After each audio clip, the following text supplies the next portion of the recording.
سلام به همه عزیزان، روزتون بخیر باشه. میخوام یه دستگاه کوچولو و مفید بهتون معرفی کنم برای استفاده توی خونه.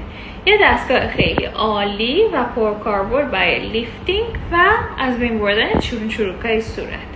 به این صورت کار میکنه که یه دکمه کوچولو داره، میگیرید روشن میشه. لول هاشو با همه این تغییر میدید. 5 تا لول داره. بهتره که از سرم ها و موادهایی استفاده کنید که کارشون آنتی ایجینگ هست. به این شکل روی همون جهت های پوستی که همه میدونن میکشیم و کار میکنیم. اطراف چشمم میتونید استفادهش کنید. یه حس گزگزه خوبی میده به آدم. روزی 1 تا 2 بار میتونید توی خونه ازش استفاده کنید. محدودیتی نداره.